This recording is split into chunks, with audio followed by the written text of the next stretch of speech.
What's up, everybody? Tyson Rouse. Let's talk Jets. Hope everybody's having an excellent weekend. Jets preseason game number 1. I was looking forward to this all day, as you know, you want to see what this team is all about, man. You read all the training camp reports, you listen to all the press conferences, but you want to see what do they do on the field in live action against somebody else. And I understand it's only preseason, man, but this was pretty damn impressive in every facet: offense, defense, special teams. Starting with the offense, Justin Fields started, which I thought was a smart idea. Get this offense on the field, check out his communication with Tanner Engstrand, get in and out of the huddle, just get a feel for everything. Fields looked good, man. He looked very composed. He looked in command, very good reads, a couple good passes to Andrew Beck, 13-yard touchdown run, which was awesome. And they got him off the field. In terms of the offensive line, they had Tippmann playing guard, Josh Myers playing center, which was interesting with John Simpson out. And Josh Myers played a pretty good amount of time at center. But going back to the quarterback, that's exactly what you wanted to see out of Fields. This is your building block. And next week you add a little bit more to that, and hopefully you keep building it up and maybe open up the passing offense more. But it just looks smooth. In terms of the running game, Brees played. Braylon Allen's a beast, man. I don't know how to say it. It just looks different when the ball in Braylon Allen's hand. He looks fast, he looks physical, and he's always getting positive yards. It just seems like Brees is always falling into a pile or always falling into a hole. Could be just the scheme, could be the play call, whatever it is, but Braylon Allen looked good. Isaiah Davis did pretty well. Donovan Edwards had a nice touchdown run called back from a questionable hold, but the Jets running back room looked really good.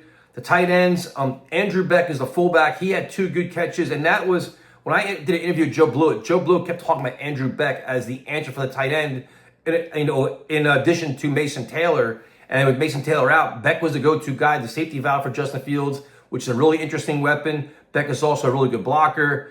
Stone Smart had a touchdown catch too, which was nice. Ruckert didn't do all of much. He was blocking out there, but I think he just needs to do a lot more in the passing game in order to be an impact on this roster.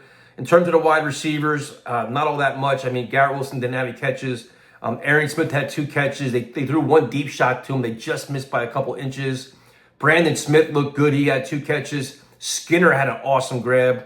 I think Lazard got hurt in this game, but to me, it was more about the tight ends. It was the running the ball. That was their thing. But the Jets had over 400 yards, on offense, which is great.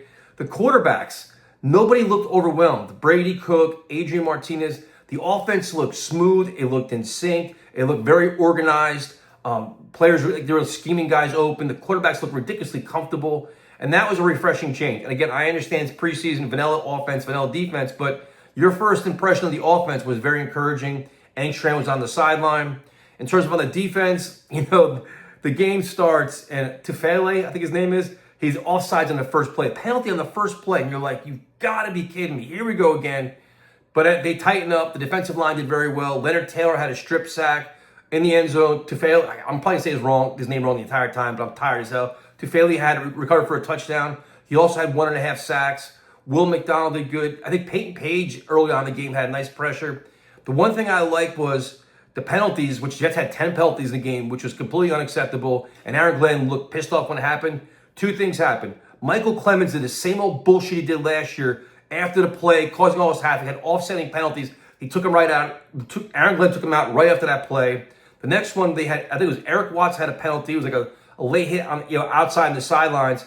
And then McCrary Ball had one, but McCrary Ball's one was just a late hit too. It was terrible. Aaron Glenn takes him off the field, and as he's running off the field, Aaron Glenn just ripped into him. Like, this is unacceptable. It's like, this is hands-on coaching. Aaron Glenn's attention to detail. So the penalties are happening, but now he's addressing it where you have a feeling going forward it's going to change. I love it. I love the way Glenn handled all this, to be honest with you. He has time to be friendly with his players, have fun, and share the good moments like a touchdown. But when things go bad, he takes care of it as well. So again, it's early, but very positive sign there.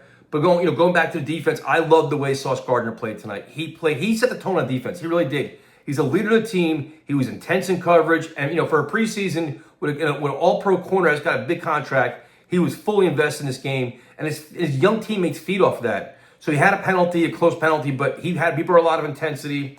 The defensive line, they're going to try to find their way. But they're stout against the run. Both sides, the offensive line and defensive line, both played very physical. I'm trying to think who else on defense. Will McDonald played well early on, but now you're watching for the other guys. I wrote down another name. Who was it? I forget who it is. In terms of the corners, Stiggers had a nice play, especially on special teams as well. He did well. Isaiah Oliver did. Like, special teams was an asset. The Gunners were getting down there doing a lot. This was fun to watch. Like, you felt like this was a well-coached team, and they were prepared on all sides of the ball, and they came out with a blueprint and a mission, and they accomplished it. A win is, like Aaron Glenn said in his press conference, a win is a win in the NFL. They got a nice 30-10 win over the Packers on the road, and you walk away encouraged. Can't wait, just can't wait till next week against the Giants. They have joint practices with the Giants this week, which is interesting to me because I'm wondering if with all the reps they have against the Giants in this week in practice, which is going to be 2 days, 1 day at Florham Park, 1 day in Rutherford, does Aaron Glenn scale back on Saturday night in terms of the starters playing? Like, the quality of reps they get during the week, does he scale it back on the weekend? We'll see about that. But overall, man, it's a positive. We've been waiting for football. We watched it. And the Jets have not a lot of young pieces here. Probably guys I forgot to mention that I'll do tomorrow. But solid job, man. I'm excited. I just enjoy football, man. It's just, you have a feeling this team is just doing things right for once. You do. You're watching a game like, all right, like if things go bad, they're going to fix it. They're going to address it. Aaron Glenn is truly involved in every facet of his team. Have a good night.